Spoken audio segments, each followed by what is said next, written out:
দক্ষিণ কামৰূপৰ চমৰীয়া শিক্ষা খণ্ডৰ অধীনস্থ PM শ্ৰী কালাতলী কাঠমিয়া আঞ্চলিক ছিনিয়ৰ ছেকেণ্ডাৰী স্কুলত বিজ্ঞানাগাৰ গৃহৰ নিৰ্মাণ কাৰ্যৰ বৃহস্পতিবাৰে বিয়লি আনুষ্ঠানিকভাৱে আধাৰশিলা স্থাপন কৰা হয়।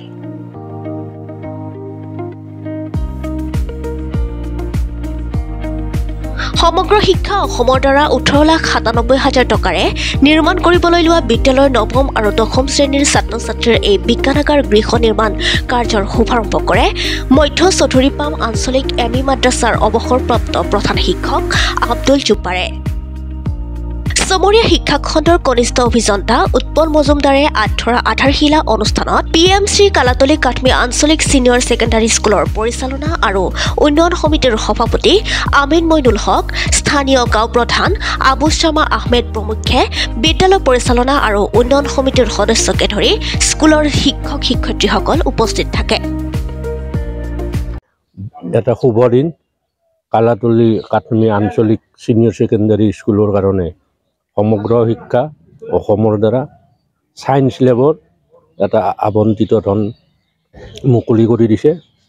মুঠ এমাউণ্ট হ'ল 18,97,000 টকা, তাৰে 50% দিছে।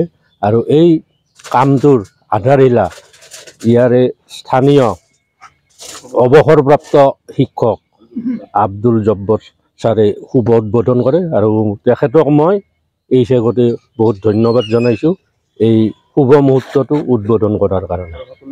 আৰু এই অঞ্চলৰ সমূহ ৰাইজ SMDC তথা সভাপতি মহোদয়ে বহুত সহযোগ কৰিছে, লগতে শিক্ষাগুৰুসকলেও এই কামটোত বহুত সহযোগ কৰিছে। মই আশা কৰোঁ এই কামটো এই অঞ্চলৰ ভিতৰত জাকত জিলিকা হৈ জিলিকি উঠক আৰু শেষত এই বিদ্যালয়খনৰ উন্নতি কামনা কৰি মই ইমানতে সামৰো। দ্য নিউজলেণ্ডছ অবিৰত তথ্যানুসন্ধান আপোনাৰ সেৱাত খবৰ সন্ধান। দ্য নিউজলেণ্ড।